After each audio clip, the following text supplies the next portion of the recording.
Check one, two. Hey, y'all. It's your girl, Angie. Welcome to my channel. If this is your first time here, thank you for stopping by. I really appreciate you. If you have been to my channel before, thank you for coming back. I truly appreciate you as well.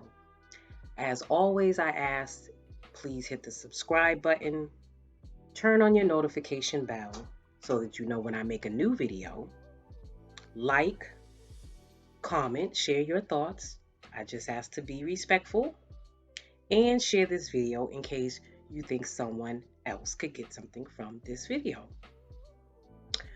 So today I got a little index card here, and I'm not really good with like going by something. I usually like to talk just from my heart, but this particular subject I felt like I needed a little bit of a guideline on the side because this topic can go on forever. And not that I can't go on forever. So if you've been in my channel, you know I could talk, okay?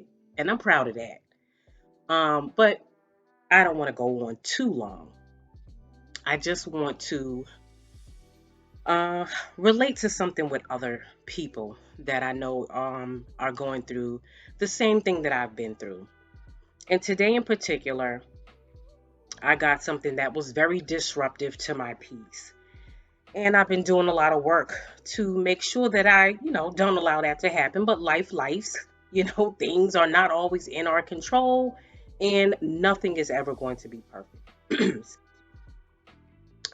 So, this subject is a tough one for me, okay?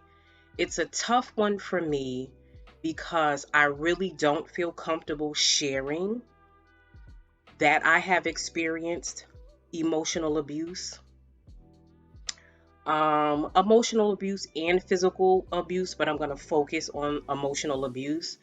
The reason why I don't feel comfortable sharing that, and it's too late now, the cat's out the bag, um, is because in the back of my head, even though I know I've done a lot of work, in the back of my head, there's just this voice that's kind of like, once people know a little something, they want to take advantage too.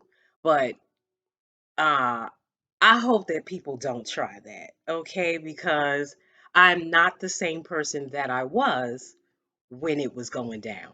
And and just because I just got that out and I did edit it just that second ago when I got that out, I may say a cuss word in this because it is almost impossible to come out of situations of emotional abuse without being angry and probably using a little profanity when you're upset about it. Even just to speak about it can make you upset because at the end of the day, it's upsetting to have someone that you genuinely cared and loved treat you in a very terrible way.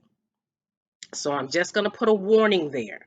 I don't have a sailor's mouth or anything like that, but sometimes when I got to say stuff the way I got to say it, I might use a profane word here and there. So just be warned.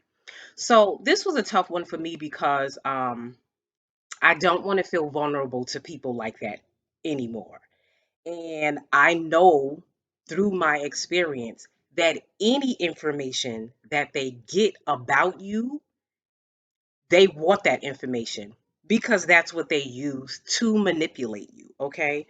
So when I make my videos or when I interact on social media in any kind of way, I do know that the potential is there for somebody like that to take things and to use it to their advantage. But what my job has been for myself is to learn how to recognize red flags and not only recognize them. So, this is something that I want to really say to people who are on the receiving end of this type of behavior, to not only recognize them, but to do something immediately about them. Okay? Because you can have the tendency to want to make an excuse for people, to let something slide or to say that that's not what that was, okay? Um, you don't want to call a spade a spade. You want to give people a benefit of a doubt. Well, that's how you end up being entangled in a terrible situation with somebody who is messing with your mind. So, before I go any further, I want to say I am not a clinician. I am not a professional in the mental health field. I am a survivor of emotional abuse and domestic abuse, physical abuse, but I am a survivor of emotional abuse, and that's what I want to talk about today. I would suggest that if you also feel that you have been, put through emotional abuse, that you get yourself professional assistance to work through the things that you have experienced, because that is psychological trauma. That can leave you with post traumatic stress. It's called CPTSD, complex post traumatic stress disorder. And I'll put some of these terms in so you can go look them up on your own. Um, I'll put some of these terms in so you can look them up on your own, because they become very important as you start to learn what you've experienced, what you've been through, so that you can reclaim your power, do what you need to do, set boundaries, make different choices, get yourself safe again, and heal from psychological and emotional abuse. Okay, so one of the reasons why I wanted to make this video, despite how I've been feeling about sharing that I've been through this, was because I realized that recovering from it can get very, very lonely. And one of the reasons why it can get very lonely is, number one, ourselves. You don't really want to tell people that you've been through something like this. This was somebody that you probably was publicly loving and caring about. You probably said great things about them. But when you started to see things that weren't great about them, things that were very damaging to you, things that were dangerous to you, things that were scary to you, you didn't tell people about that. And for however long, you were keeping those kinds of moments to yourself. Okay. So I noticed that because of that choice, recovering from emotional abuse can feel very lonely. Another reason why it can feel lonely is because not a lot of people say they've gone through it. So someone would have to share that they've experienced it for you to know that they understand. And not a lot of people talk about going through it, either because they're keeping it to themselves as well, or they just have not gone through it. Because I believe there are people who have not gone through it. There was a point in time in my life that I think I hadn't gone through it. Well, okay, I'm lying now. I do. Once I got all the information, listen, one thing I say is you got to tell the truth in your healing. Once I started getting the information, I did kind of trace it back further than the first person that I thought I experienced it with. Okay. So I do remember that it did go back a long way. Okay. So, but there still are people out here who have not experienced it. That's basically what I was trying to say. So, for those two reasons, one, people are keeping what they've experienced to themselves, and two, other people are keeping it to themselves or they've never experienced it. And so, therefore, you don't get support outside of yourself and outside of your family, outside of that other person's family, and maybe your friends. You don't have there's no support for it. Okay, so you get a lot of, oh, well, you're out, or just get out, and that usually is the extent of the support, and that's not enough. That's not going to help you recover. Recovering from emotional abuse is a thing, y'all. Okay, it's an active thing. It takes an effort. It's not anything that's going to be a wake up tomorrow and it's going to all be over with. It's sort of like anything that you want to do. If you want a doctorate, you have to go to school for 6 to 8 years. If you want to lose some weight, you have to go to the gym for quite a period of time, depending on how much weight you're trying to lose. Like this is something like that. It doesn't get taken care of or dealt with without some long-term steps in as a process. So that's why I wanted to come on here and talk about it, because I feel like the more people that come on here and talk about it and put themselves out here to say that they've been through it, some people some people are shy, quiet people, and they're almost just a perfect candidate for somebody who wants to be emotionally abusive.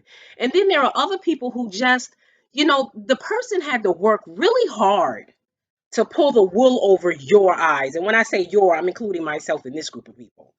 They had to work kind of hard to pull the wool over your eyes, because they knew if you knew immediately who they really were, you would be out of there, number one. Or number two, you might have got cussed out on the way out the door.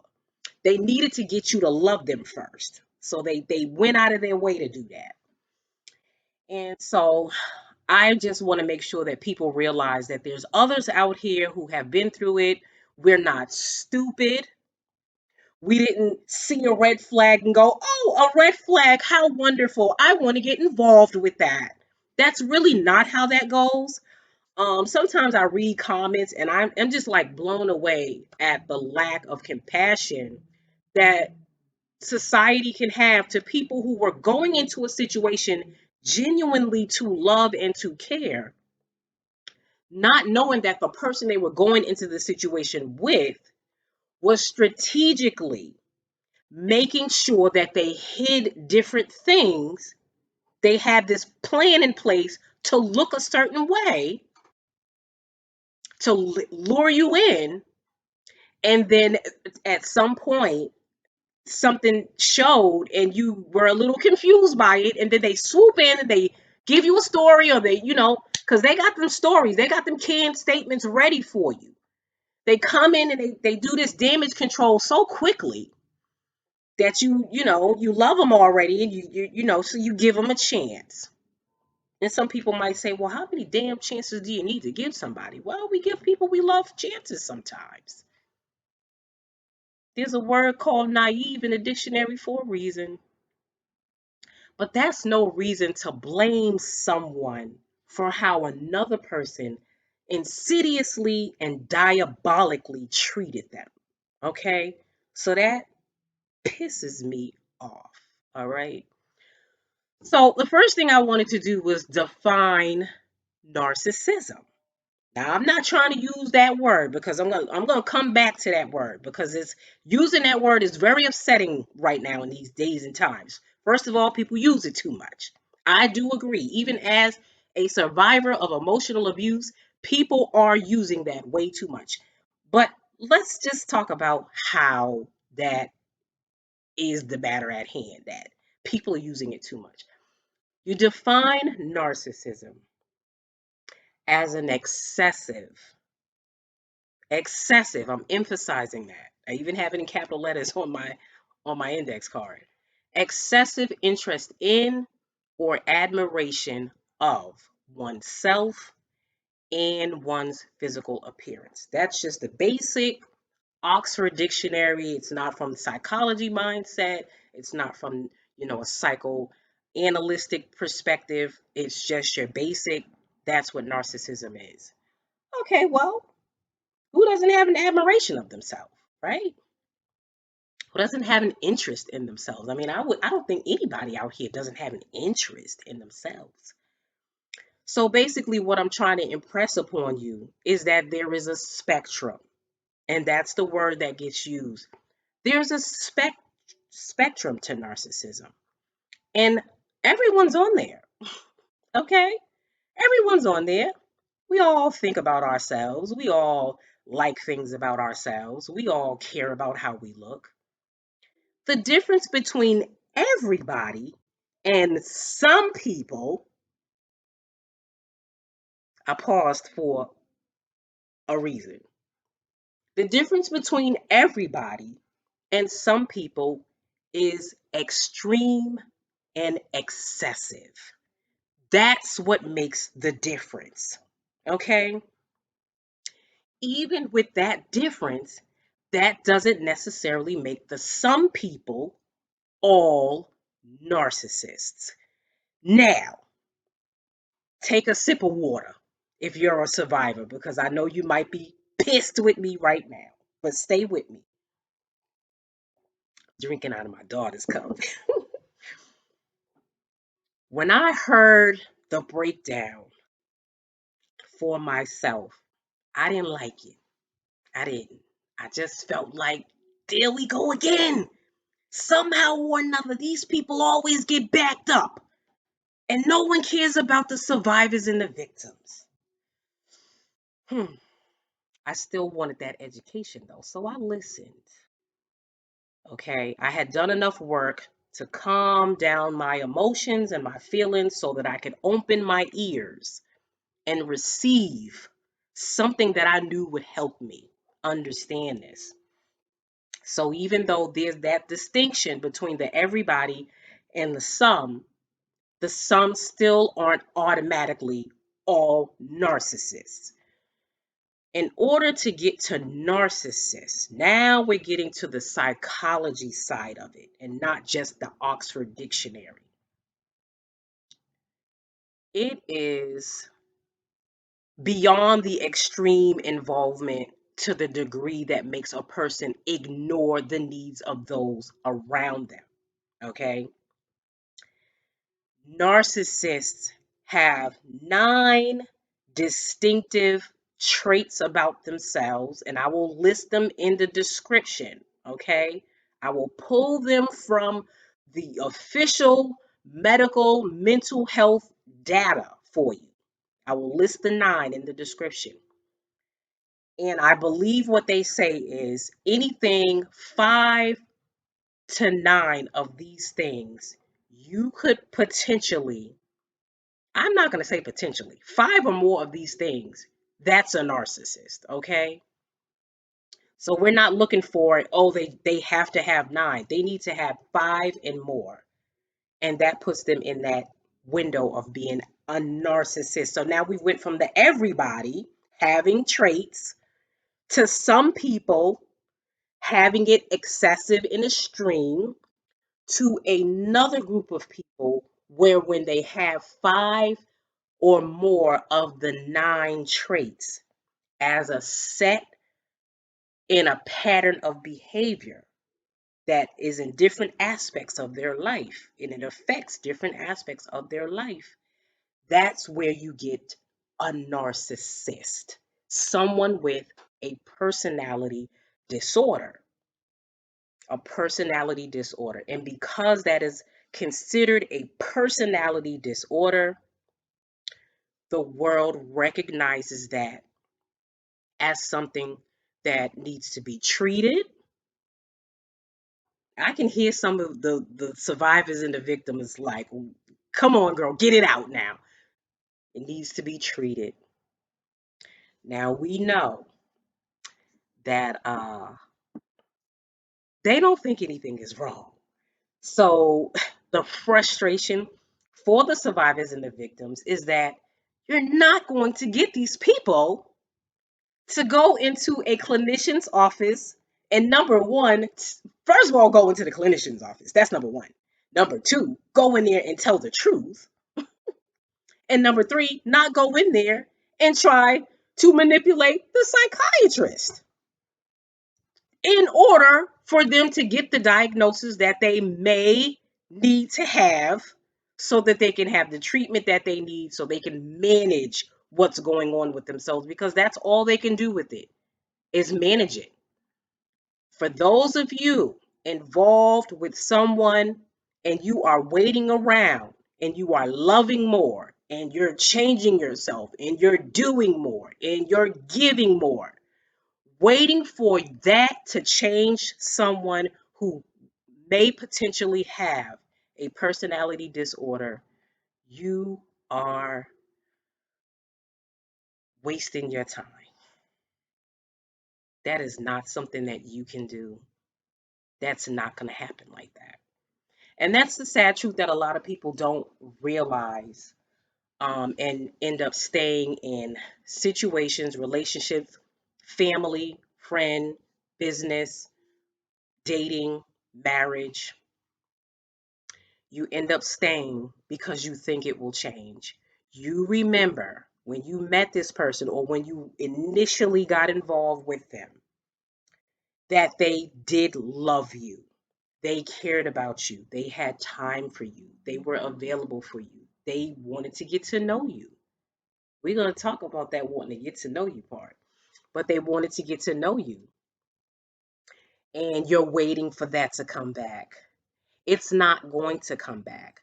They do that so that they can get you, and then they manipulate and play mind games. They gaslight, they rage out on you. They do lots of things to make you doubt yourself, question yourself, and you are literally just at their mercy and their beck and call, trying to tiptoe, walk on eggshells to keep them from getting upset with you and blame you for the weather today. Okay? It can get kind of cuckoo with these people. Okay? Um, they do that so that they can get you. And then once they get you, they mistreat you terribly. And then when you seem like you're ready to go, or you're just not giving them what they're looking for, because they call it a supply. They need your attention. They need you to pump them up. They need you to do all these things. When they see that that's not happening, they'll throw you a little bit of breadcrumbs. They'll show you some attention. They've listened to you talk about yourself so much. They know what you like. They know what'll make you happy and what'll make you smile and what'll make you feel like if they do this one little thing, you'll just think that everything is going back to the way that it was in the beginning, because that's how they've been hoogity boogetying in your mind. And then they're back to their bag of diabolical and insidious tricks again. Okay? And it's just a vicious cycle. And all the while, you are changing on the inside. Your mind is going through a lot of trauma. Okay? Things that are unhealthy are becoming normal. Oh my God. It's just. So I'm going to stop this here and maybe make this an introduction to me discussing emotional abuse, and just leave this at the reason why I wanted to talk about it was to explain what it is for me, what it has been. And I'll get to, a little bit more of that in my other videos. But it matters to my healing to talk about it, because I realized that while getting out as a survivor, my focus needs to be my recovery and myself and the things about me that allowed it. So that's where accountability comes in. Please, as a survivor or victim, never feel like you're the blame of this. And don't even let other people make you feel like you're the blame, especially not the person abusing you. You are not the blame for what someone else is doing to you. However, you do have to be held accountable for staying and allowing it when you know it's not making you feel good. Trust me, I know your whole body is responding to this terrible situation and you're keeping it there. So that's where you are betraying yourself. You are putting someone else above you and your needs to be safe, to feel love, to feel taken care of, to feel like you matter. So your body is literally responding to that, and you're tiptoeing and you're walking on eggshells and you're thinking up scenarios in your mind. You're pretty much like doing all the things that they want you to do because it helps them keep you as a supply. Okay? So for me, I needed to start talking about this stuff. Yes, yes, yes, I'm focused on myself, but I want to talk about what I experienced, how it made me feel, so that I can begin to even more get back towards my authentic me and shed away all these things that I picked up being in these types of relationships. Okay. I also wanted to talk about it because I want to bring awareness to it. Okay. I saw somebody make a comment in one of the discussions and said that, once people get a new term, you just want to run with it. It's not a new term. Narcissism has been in the dictionary for a long time. People were going through this and they didn't know what to call it. And, for people who haven't experienced it, I really wish they would stop being so ignorant, okay? It's just so frustrating. It just doesn't help with the healing process. So, to bring awareness to the fact that people are out here suffering from something that you can't tangibly show another person. This is stuff that happens that you really don't have physical evidence to show. That makes it very tough for people in situations with children, okay? So I want to validate people who are survivors and validate people who are victims to let them know that they're not alone, that there are others out here who have experienced it. We know exactly what you're talking about when you went to the store and you chit chatted with somebody that was in there and you got home and it took you a little longer than usual, and then you were accused of doing all kinds of things out there that you weren't doing. You was just at the store buying a bag of Doritos and you said hi to a neighbor you hadn't seen in years, and you literally come home and have to have an argument or maybe a fight. Okay. I mean, it's bad, and you're not by yourself. A lot of people understand it, and we can talk about it together, not to commiserate. No, no, no. But to validate that, yes, that's how that looks. And so maybe if you were experiencing these kinds of things, you're probably being emotionally abused. And these are some things that you need to begin doing for yourself. So that's all I want to say for today, because I don't know if YouTube is even going to let me post this video. It is rather long, and I haven't even touched on many of the different aspects that I want to talk about. But again, I feel good that I at least made an introduction. Okay, I said how I felt about the situation, that I've been through it, that I've experienced it, and I'm ready to talk about it because my healing is important to me. And I don't need to continue to carry things and shield things that I've been through, especially if they can help somebody else. And that's what I really want to do about it. So if it takes me being vulnerable in that way, just so that I can help somebody else, then I'm here for it. And so that's all I had to say today. I'll talk to you again soon.